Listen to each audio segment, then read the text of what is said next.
What should I try this time?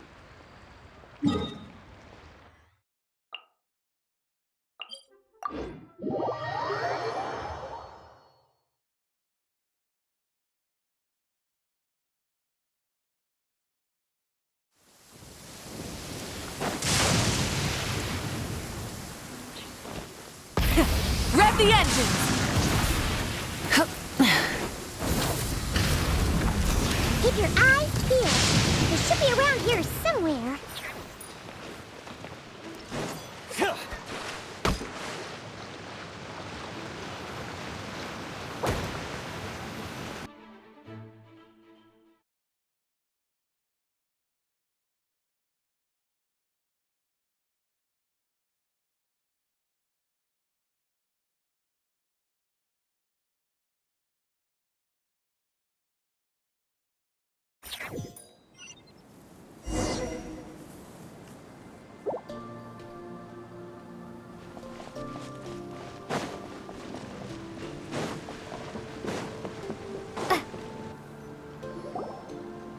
Who could have imagined that the once mighty Geo-Archon might end up so? Sitting on a humble stool in the woods, quietly weaving moon lanterns? You really do look like an old man now. This is a Shao lantern, not a moon lantern. In ages past, when the gods waged war and the world was in turmoil, these lanterns were lit to guide fallen warriors back to their homes. Had you tarried in the mortal realm for but a little while longer, you might have become quite accustomed to them. Even so, it bears such a striking resemblance to the moon lanterns they used to offer up to the heavens. Could this truly be mere coincidence? Perhaps in some sense it is, yet in another, it isn't. For instance, who is to say that some of Langan's magnificent jade did not become part of the very foundations upon which Liyue Harbor now stands? It is conceivable that this ritual was transmitted in such a manner too. Now, let's not let ourselves get carried away. For all its splendor, do not forget that, in the end, even Langan could not escape its heaven-sent fate. Alas, it is just a pity that the little creatures of this world may never again lift their eyes to the moon, even should misfortune befall them. But you, Geo-Lord, now that you rule this realm, why take the trouble, not to mention the risk, to visit one who bears such profound guilt as I? Are you not afraid that you might be sullied by the curse of time that was laid upon me? There is no risk to speak of. At least, not in comparison to that which you took when you defied the heavens all that time ago. As I have stated, time and again, it was not I who defied the heavens.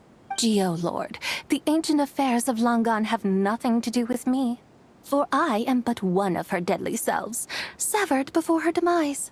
My name is not Zebai, but Zichao. Surely you did not take us for one and the same solely on the basis that we may all assume the form of white horses? Sorry to break it to you, but you seem to have found yourself the wrong white horse. Anyway, do tell me, what urgent matter brings you here? Very well then.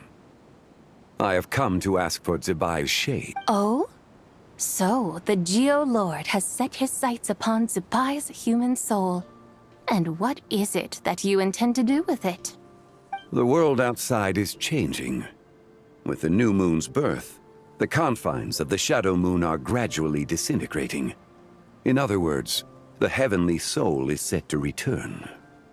Consequently, strange phenomena have manifested within Langan's former domain, leading to the earthly soul's reappearance as well.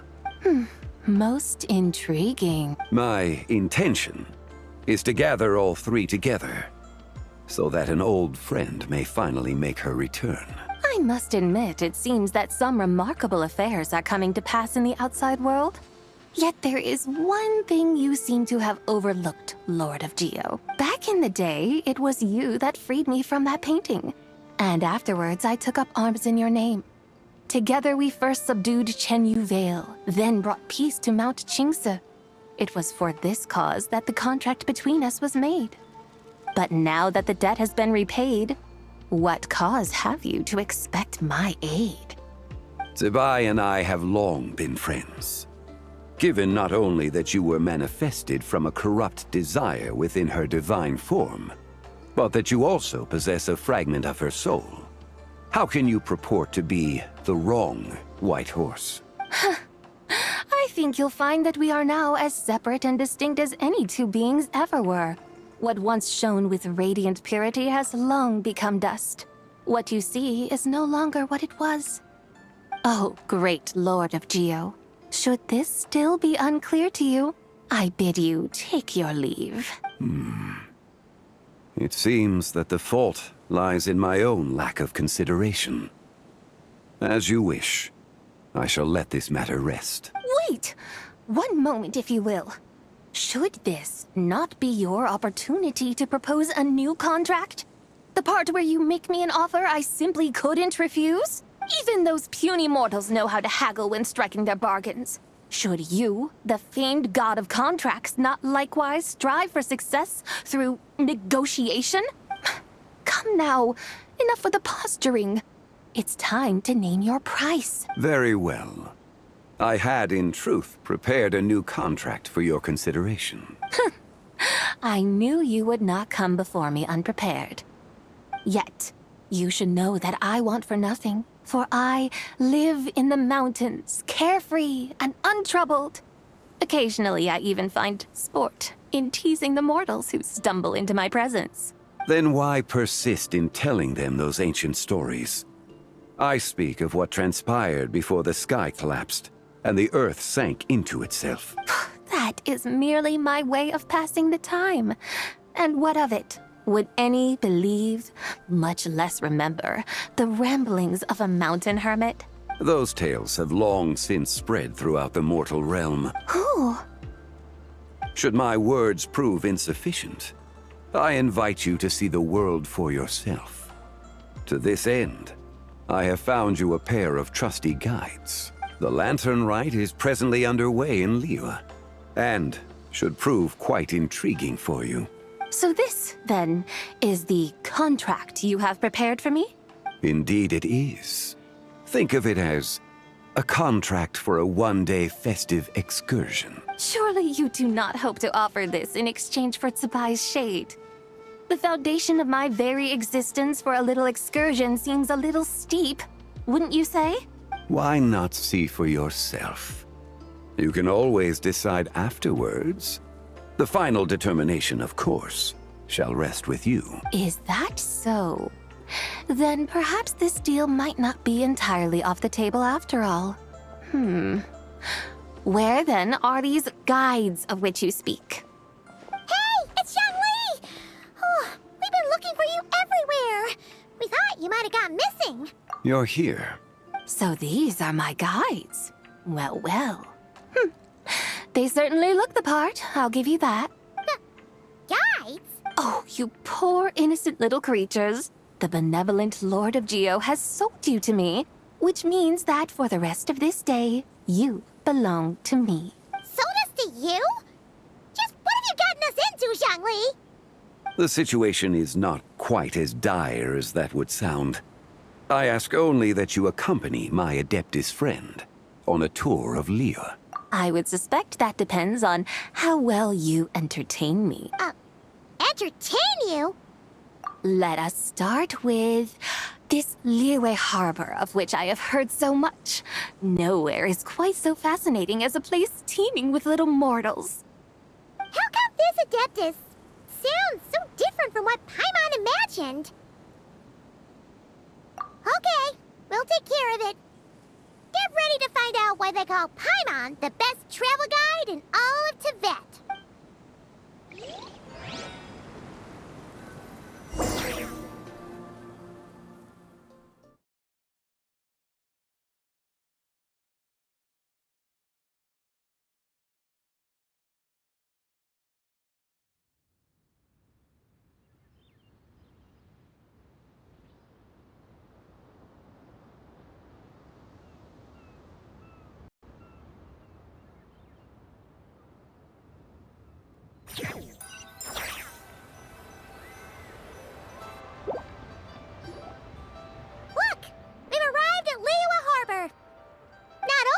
visit Teyvat's busiest part. It's also the beating heart of Liyue.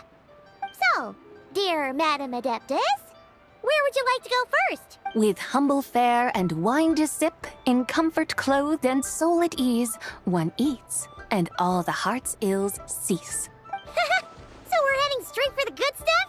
Well, you're in luck, because Paimon's an expert when it comes to food. There are two main cooking styles in Liyue.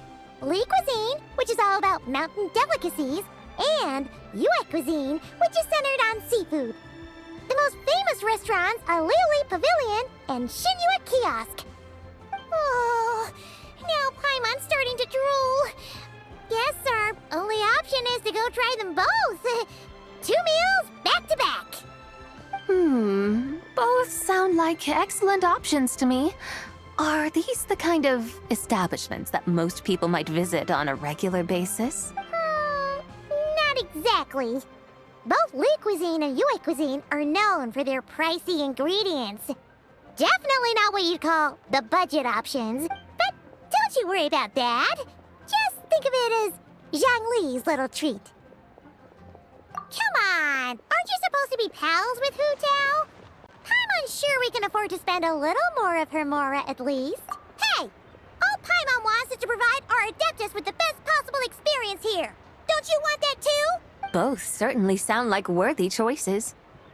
Just now, though, I happened to see a porter pass this way. Where might individuals like him go to eat?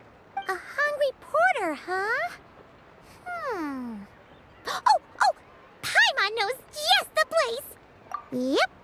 Nothing fancy schmancy there. Just tasty dishes made with simple ingredients in a variety of different styles. Most importantly, it's great value for money, too. No wonder everyone loves it, huh? Oh, and the owner happens to be a good friend of ours, too. One mean restaurant. Yes, even the name itself feels lively and down to earth. All right, let's make it our first stop. Yippee! That's a great choice, too. Alrighty, let's head over there right away. Paimon can't wait to dig in! Wamin Restaurant, here we come!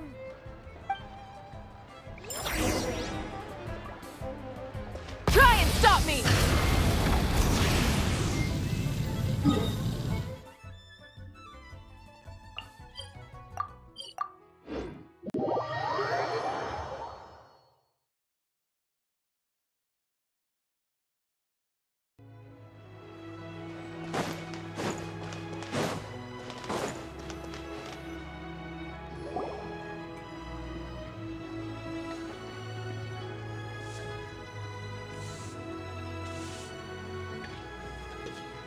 Xiangling! Shift now! We're here! Oh, hello there. What a surprise to see you two. Welcome, welcome. Hey there, Traveler and Paimon. We're a little busy today, so grab a table while you still can. But I don't think I've met this lady before. Is she a new friend? You could say that. Oh, I see. Well, hey there. A friend of the Traveler's a friend of mine, too. Don't worry, we'll take good care of you. Just order whatever you want, it's on the house. By the way, I'm Zhangling. I cook here at One Mean Restaurant. What's your name? Miss Xiangling, have you ever heard of the White Horse Adeptus? Of course. What about her? I am her, and she is me. Huh? You mean you're an Adeptus? Oh, you young'uns crack me up. Come on, Xiangling. You've got to keep up with the times. Haven't you heard of cosplay? It's like a role-playing game where you dress up as famous characters and pretend to be them. Seriously, it's all the rage, and it looks like this young lady is quite the expert. Your friends sure keep their fingers on the pulse, huh, Traveler? Wow, Dad. Didn't know you were so tuned in. But how come I haven't heard about it? You gotta listen to our customers. Didn't I tell you to spend less time chasing after wild vegetables and more time making friends? You're even more out of touch than I am. Hey, I like making friends too. Isn't that what I'm doing right now? Anyway, even if it is just a costume, is it alright if I still call you Whitehorse Adeptus? Of course it's all right, because that's exactly who I am. Okay. I can see you're really committed to the role. How about I call you the real Whitehorse Adeptus instead? In that case, you can call Paimon the real Traveler. Yeah, right. You could have at least switched outfit. Puny mortals. Nevertheless, I suppose it might be amusing to indulge in your little charade for a while at least. All right, go grab yourselves a table. I'll come take your order in a bit.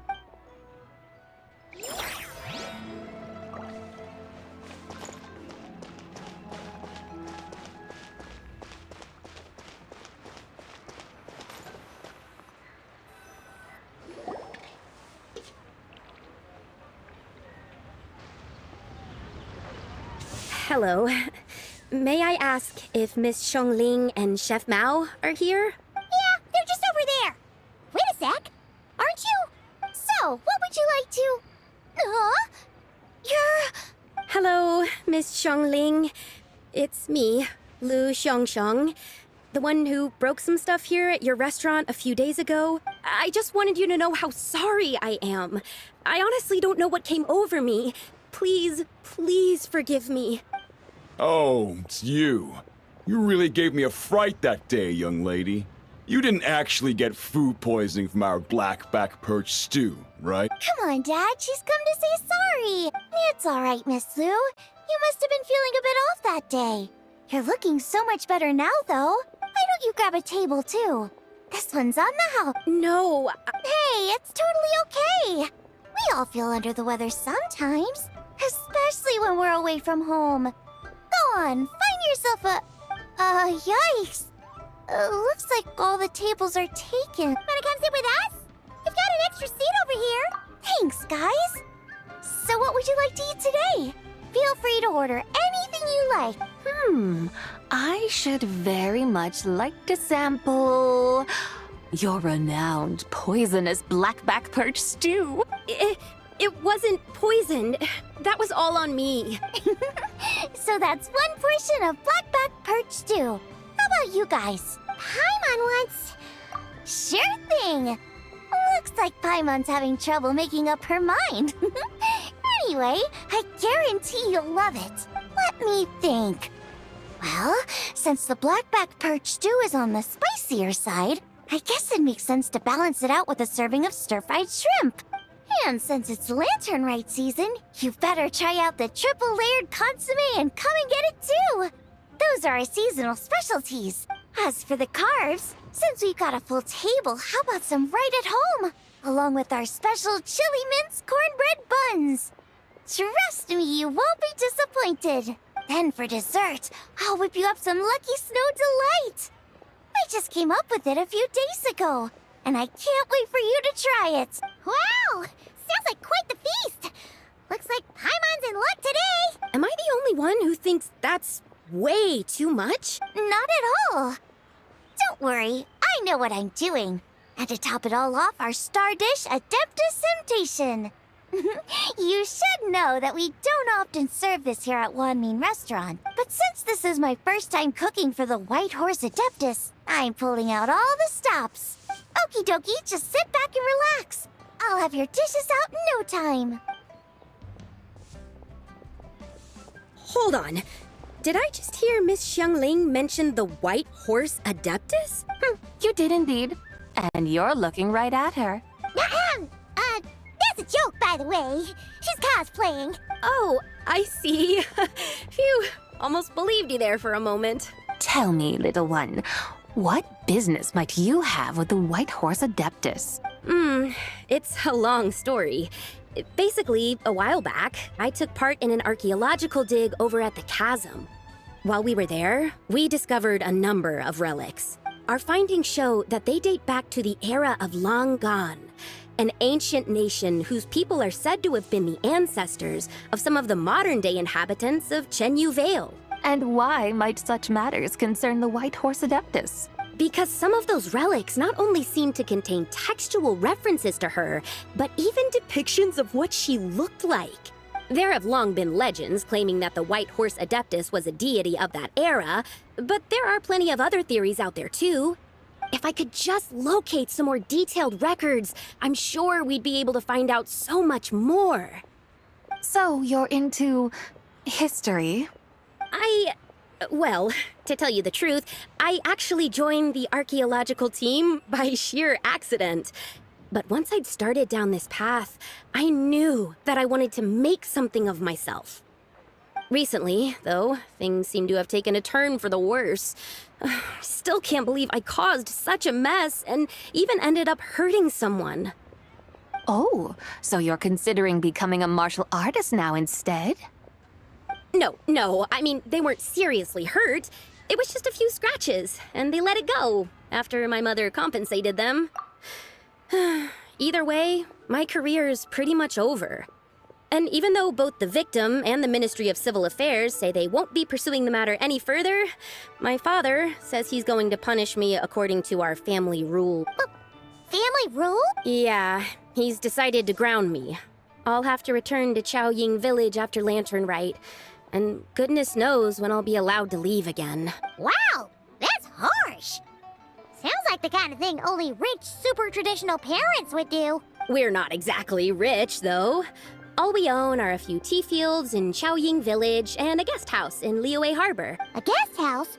It isn't Baiju Guest House by any chance? Yep, he's my grandfather. So, you've heard of the guest house before? Small world, huh? Come to think of it, didn't Boss Lu mention something about hoping that the White Horse Adeptus would show up and let her divine power be known?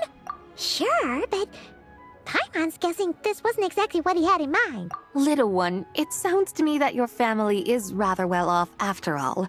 What then drew you to archaeology? Why subject yourself to such unnecessary hardships? Even if I stayed at home, there's no guarantee I'd lead a nice, easy life. Just look at my father. Recently, my grandfather put him in charge of the guest house, and he came up with a bunch of ideas right away, starting with changing its name. That didn't turn out well, though. My grandfather yelled at him for days, even calling him a bad son, and they still haven't let it go. Oh, Paimon thinks we might have heard about that too. Long story short, being dependent on others is never fun. You just end up being completely under their thumb. That's why I want to make it on my own out here, no matter how hard it is. After all, as the saying goes, to rise above others, one must endure the hardest of hardships. What's so funny about that? You poor, innocent little creatures never fail to amuse me. To think you would endure all manner of hardships in your brief time on this mortal plane, and all that merely to rise above others. I would have thought that the wiser path would be to simply roam this world as I do. Huh? Tell me, what is it that you truly delight in? Archaeology? Martial arts? Tea planting? Or perhaps the keeping of a guest house? What I delight in? Yes! Surely there must be something you don't find quite so exhausting. Whatever delights you should not feel like a burden. But do things like that really exist? Of course! Take Miss Xiangling, for instance. I defy you to detect even a hint of hardship on her face when she wields her walking spatula. So, since it seems you are resolved to tread the rocky path, you should strive with all your might to pursue that which brings you delight. You mean, like cosplay? I suppose you might say that. Looks like the White Horse Adeptus is really getting into her role. I think I get what you mean then. Maybe I should have a chat with Miss Xiangling before I head home. Okay, everyone. Sorry to keep you waiting. Here's your food. Wow. It all smells so good. Oh, finally! I get to try that famous poisonous stew. Hey, didn't you hear what Shang Shang said? It wasn't the stew. If anyone's to blame, it's that other you. What's up? How fiercely this mortal fare burns upon the tongue!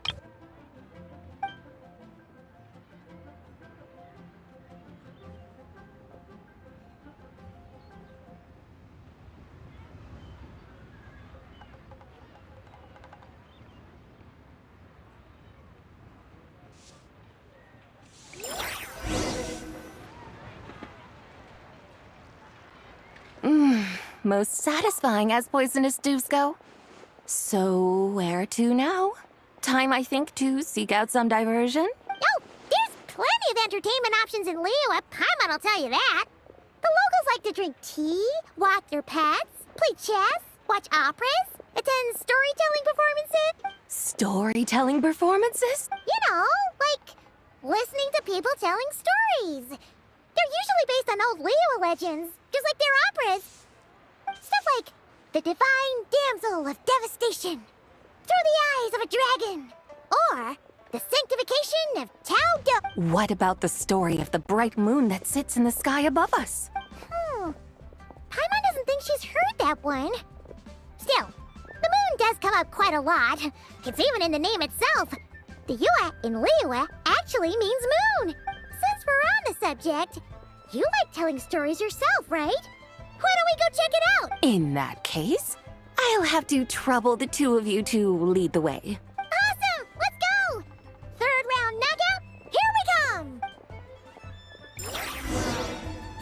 Liyue is really lovely.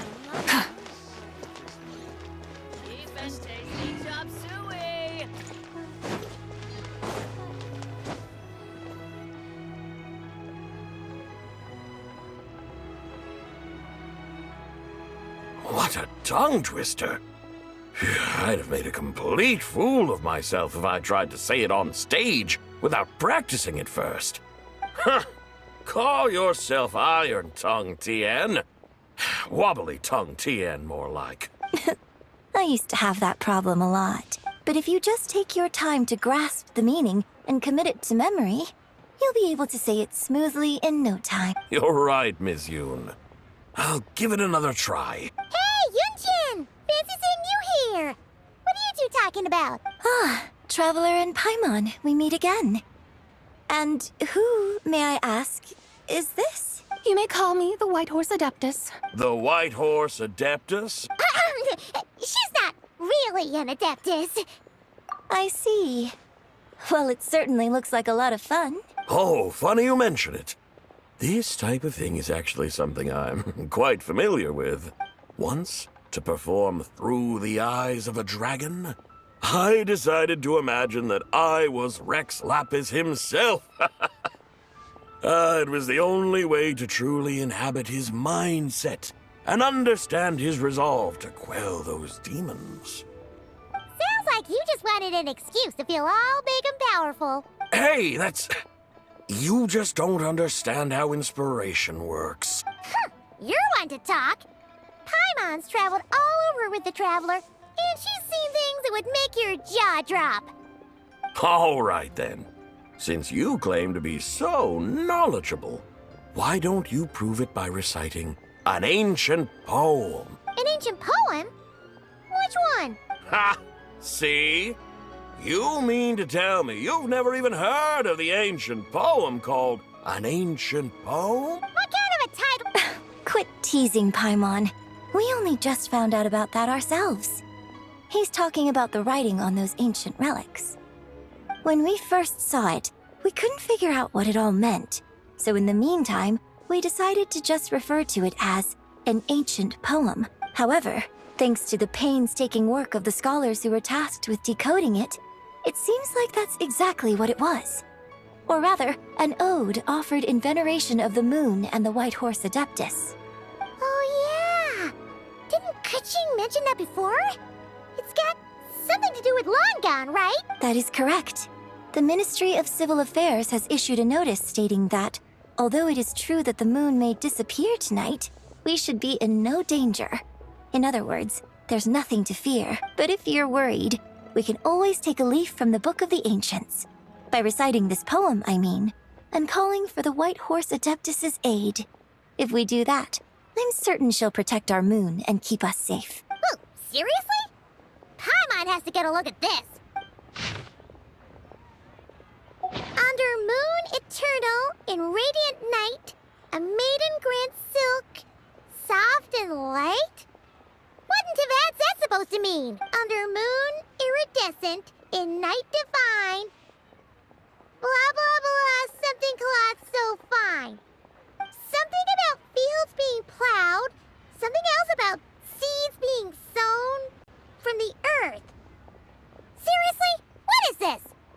The fields are plowed, the seeds are sown, and from the earth, life is grown. Whoa! You did that without even looking! Bravo! Bravo! We have an expert in our midst. Looks like this young lady really does know her role inside out. If I didn't know any better, I'd have taken her for the real deal. That's because I am the real deal. That's the spirit. This is exactly the kind of mindset I was talking about. Behold, mortals, I am none other than the indomitable Rex Lapis himself. Kneel before my godly splendor.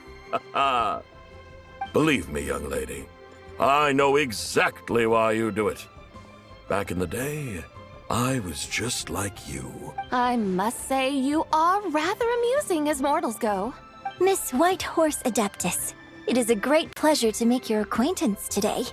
I have some questions regarding the poem, and I was wondering, perhaps, if you might be able to shed some light on it?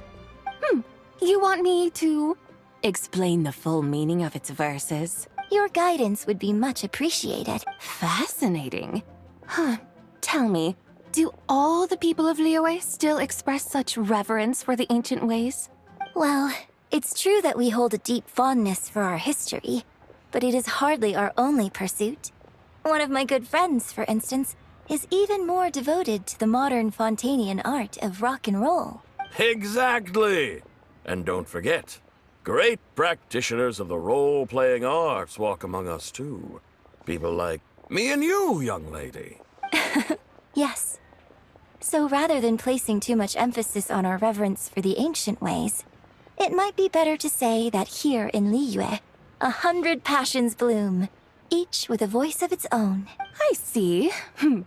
Then, I suppose it wouldn't do any harm for me to enlighten you. In truth, it is but a simple poem of blessings. Its meaning is this. As the eternal moon rises in the night sky, a maiden adorned with lustrous jade descends upon the earth. She blesses the kudzu vines and mulberry leaves, so that they may be used to make coarse cloth that is nevertheless soft, light, and comfortable to wear. As the iridescent moon rises in the night sky, a maiden adorned with lustrous jade descends upon the earth. She blesses the kudzu vines and hemp, so that they may be used to make fine, luxurious cloth. As the frost moon rises in the night sky, a maiden adorned with lustrous jade descends upon the earth. She blesses the mugwort and artemisia, so that they may be perfect for divination. So she really did come down from the moon? She shows the people how to use the plow and spade to purge the land of weeds, till the soil, and heap up the earth to make it fertile. Then with the hoe, she teaches them to sow their grain, bestowing the promise of life upon every seed. She blesses the millet and the beans, ensuring that their stalks and vines stretch forth without end. She graces the wheat and the rice, so that their heavy heads are filled with plump, glistening grain. Sounds like she's a real pro at all this farming stuff. The fruits of the field are harvested and brewed into sacred wine for honored guests.